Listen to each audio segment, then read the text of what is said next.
produção do entulho da Torre 5 foram incendiadas esta madrugada. A informação foi confirmada à TSF pela PSP do Porto. A mesma fonte indicou que até ao momento não foram identificados responsáveis ou suspeitos envolvidos neste ato de vandalismo que destruiu por completo as cabinas das duas máquinas. Durante a madrugada estiveram no local elementos da polícia acompanhando a ação dos bombeiros.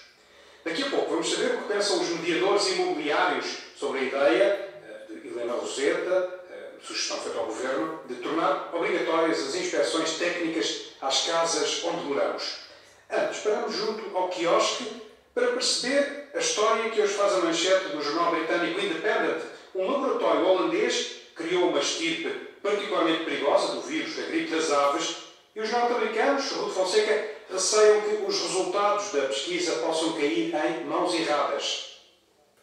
A mutação genética que os cientistas conseguiram do vírus H5N1 faz com que possa ser transmitido facilmente pelo ar através de um simples espirro ou da tosse. Até agora pensava-se que a gripe das aves só podia ser transmitida entre humanos e pressupunha contacto físico. A descoberta, que resulta em 5 mutações de 2 genes-chave, deixou o governo norte-americano em alerta, teme que possa cair nas mãos de terroristas e que estes a usem como arma biológica de destruição em massa. Um assessor de Barack Obama para a área científica afirmou que esta descoberta é de tal forma grave que, se for mal usada, terá consequências bem mais graves do que se possa imaginar. Alguns cientistas questionam o facto de esta pesquisa ter sido realizada no laboratório de uma universidade e não numa instalação militar. O estudo foi realizado por uma equipa de cientistas holandeses em Roterdão, onde o vírus está armazenado num local fechado, à chave, mas sem guardas. O vírus criado em laboratório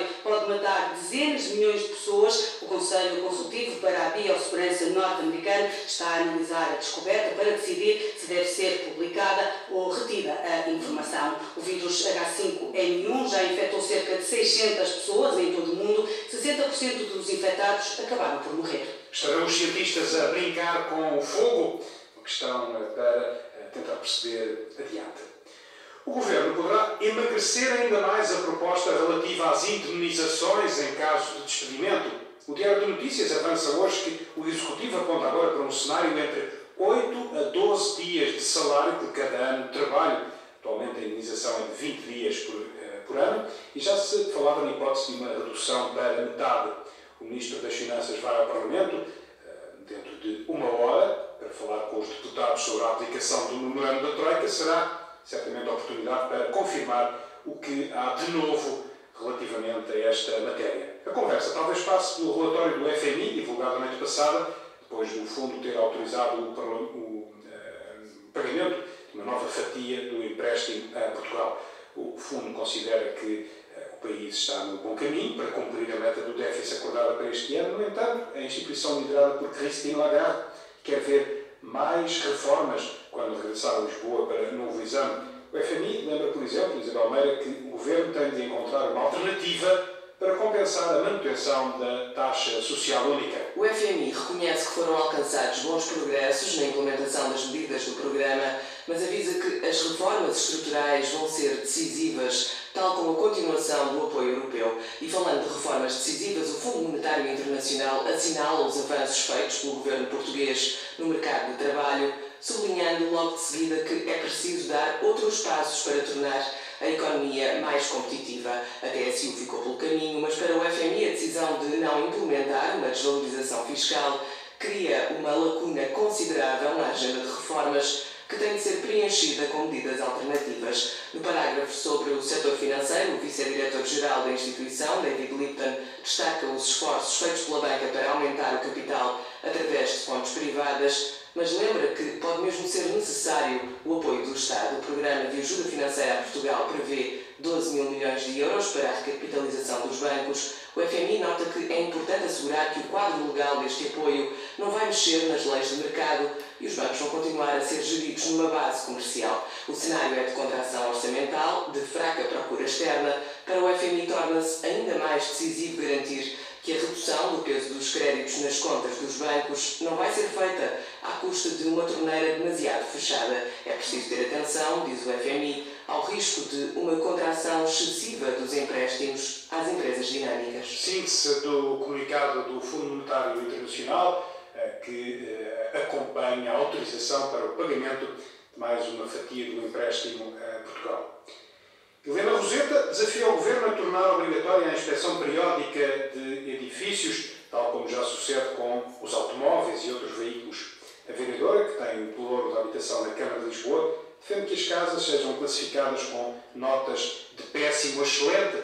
Os resultados seriam depois tornados públicos, tal como já acontece, por exemplo, com a eficiência energética dos eletrodomésticos. Roseta defende que este procedimento ajudaria a regular o mercado, baixando o preço das casas em piores condições. Assim é que não pode ser, na opinião da arquiteta. Os edifícios para serem vendidos, arrendados, alugados, etc., não têm que ter inspeção nenhuma. Isto não está certo. O que nós propomos é que seja feita uma inspeção técnica dos edifícios, obrigatoriamente, de 2 em 8 anos, que é o que diz a lei, que é obrigatório os proprietários manterem os seus edifícios, e essa inspeção técnica pode seguir a norma que já está estabelecida para a atualização de rendas através do NRAU, do regime do rendimento urbano. É uma norma que foi criada pelo Laboratório de Engenharia Civil, que tem todos os itens técnicos necessários, e assim a pessoa, quando compra ou quando arrenda, sabe que está a comprar um edifício que está em estado de conservação excelente, bom, razoável, mau ou até péssimo. Helena Roseta gostaria também que esta análise levasse em conta o risco sísmico dos prédios e explicou à TSF que esse levantamento não seria muito complexo. O país todo é atravessado em várias zonas por problemas de resistência antissísmica e hoje é possível, hoje em dia, com as técnicas existentes, é possível fazer, quando se faz uma vistoria ao prédio, saber exatamente qual é a sua resistência antissísmica. E, portanto, nós propomos que esta inspeção técnica dos edifícios seja obrigatória para todos os edifícios, que inclua a questão da resistência antissísmica, com os indicadores todos necessários, e propusemos ainda mais que o custo desta inspeção possa ser deduzido no limite. A inspeção poderá custar o quê? Uma centena, 2 centenas, 3 centenas de euros no máximo, mas os proprietários já estão muito sobrecarregados e, portanto, isto pode ser deduzido no limite e penso que é uma vantagem para toda a gente e para o próprio mercado funcionar.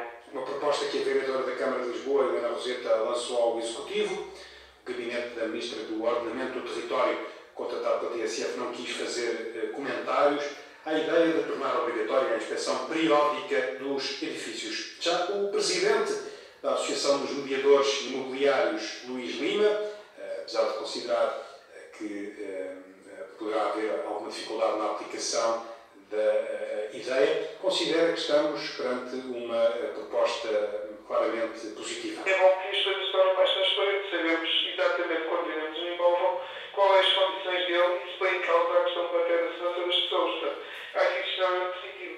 O único sinal que eu vejo é a questão do custo. Hoje em dia os proprietários estão extremamente sobrecarregados, impostos e não só. Portanto, mas da maneira que eu vi, isso poderia ser deduzido no IMI, eu acho isso positivo. Opinião do presidente da Associação dos Mediadores Imobiliários, ouvido pela TSF a propósito da proposta de Helena Roseta para que seja realizada uma inspeção periódica obrigatória aos edifícios. São 9h09, 8h09 nos Açores. Esta terça-feira realiza-se em Cabo Verde o funeral da cantora Cesária Évora, que morreu no fim de semana, por volta da 1h, hora de Lisboa. O corpo de Cesária vai ser transportado da casa da família para o Salão Nobre da Câmara Municipal de São Vicente. O funeral realiza-se depois a partir das 4h, hora local, 5h em Lisboa. Nélio dos Santos, jornalista da Rádio Cabo Verde, disse à TSF esta manhã que Cesária tem sido recordada nos últimos dias a vários níveis e muitas pessoas defendem até que o governo cabo-verdiano deve avançar com a candidatura da Morna a Património Mundial da Humanidade. Essa seria, sublinha este jornalista da Rádio Cabo Verde, a melhor maneira de homenagear a diva dos pés descalços. Todo mundo fala de Cesária Évora, desde a imprensa local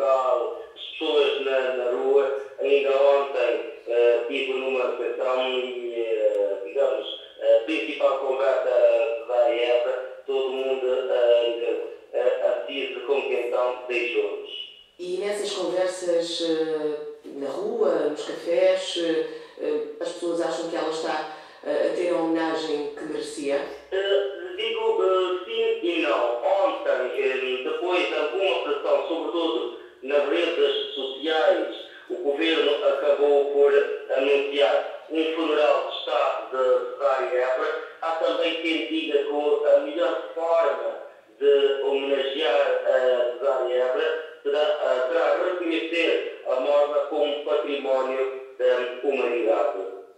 Nélio dos Santos, jornalista da Rádio Cabo Verde, disse ainda à jornalista Isabel Meira que o fado pode ter servido de inspiração a essa candidatura que homenagearia a cantora Cesária Évora. É um processo que pode ganhar corpo e pode começar a ser desenvolvido, digamos, a partir desta terça-feira, dia de funeral de Cesária Évora. Vão lá estar várias personalidades, vai lá estar o secretário de Estado da Cultura de Portugal, que está também com o recente processo de fado em Portugal, poderá também ajudar Cabo Verde, caso as autoridades cabo-verdianas necessitem, a avançar com esse processo. O jornalista Nélio dos Santos, da Rádio Cabo Verde, explicando esta manhã à TSF os contornos de uma ideia de candidatar a Morna a património da humanidade, uma forma de homenagear a cantora Cesária Évora, que hoje vai ser sepultada. O governo português é representado nas cerimónias pelo secretário de Estado da Cultura, Francisco José Viegas. Já são 9h12, hora do continente e da Madeira. Esta manhã estamos a contar-lhe de que forma a EML está a testar 2 sistemas com que pretende atenuar o impacto das cargas e descargas no trânsito de Lisboa. O problema é, como sabemos, um dos fatores entupidores da fluidez do trânsito nas grandes cidades. Ora, em Lisboa, a ideia é facilitar o estacionamento aos veículos que carregam e descarregam de forma gratuita por um tempo limitado nos lugares que habitualmente são pagos. Os testes estão para já a fazer-se apenas na Avenida Guerra Junqueiro e vão ali ser feitos até março, talvez possam estender-se depois a outras zonas antes de ser tomada uma decisão final sobre qual o melhor dos 2 sistemas, de que nos vai falar a seguir a repórter Cláudia Arsénio. O sentido único da avenida, o estacionamento dos 2 lados da rua e as inúmeras lojas e cafés complicam o trânsito, o que levou a EML a escolher a Guerra Junqueiro para testar 2 sistemas para gerir as cargas e descargas. O primeiro, explica Diogo Homem, porta-voz da EML, funciona com um cartão que é utilizado nos parquímetros e permite estacionar durante meia hora. Com este cartão, que tem o chip, este é o mesmo cartão da Lisboa Viva, tem que se carregar neste botão amarelo. Depois temos aqui uma informação que nos indica que se vai fazer cargas e descargas e vai-nos sair aqui um talão. Este é um cartão que tem o dobro do tamanho de um talão normal de estacionamento, que as pessoas estão habituadas. Depois de testar o parquímetro, atravessamos a rua para ver o outro sistema colocado no chão. Estes 3 sensores colocados aqui no pavimento. Bolas pretas. Sim, que detectam quando um veículo estaciona em cima. E depois já essa informação à central. Sim, em tempo real ficamos a saber que estacionou e também sabemos quando sai. Para testar as 2 tecnologias, a EML conversou com os comerciantes e entregou cartões grátis, mas as opiniões dividem-se. Teresa, que trabalha numa loja de móveis, diz que já houve menos buzinas na rua, mas refere 2 problemas. No caso de termos mais do que uma viatura, não nos facilitavam 2 cartões, e em termos de descarregar material, acho que o período de meia hora é curto. Por exemplo, se fosse só descarregar no sofá, tudo bem. Se quisermos fazer uma mudança de loja, é impossível fazer em meia hora. Carlos, empregado de um café, e Teresa, ao balcão de uma loja de roupa, encontram algumas vantagens. Não acho bem que às vezes está aí muita gente também sentada e os carros querem descarregar, tem que ir dar voltas e voltas. Pronto, assim obriga que as pessoas sejam menos tempo possível para dar lugar a outros. É capaz de trazer alguns benefícios no sentido de haver alguns oportunistas que se calhar poderiam aproveitar daquele sítio. Mas para Ivan, que faz entregas, a novidade durou pouco. Tive um cartão para descargas e descargas, agora o cartão e agora dá erro. E tenho que mudar o cartão, não sei o que é que fazer. A EML quer reunir todos os dados e opiniões até março para escolher um dos sistemas ou começar tudo de novo. Veremos no que isto vai dar. 9h04, nesta manhã da terça-feira, voltamos aos temas em destaque.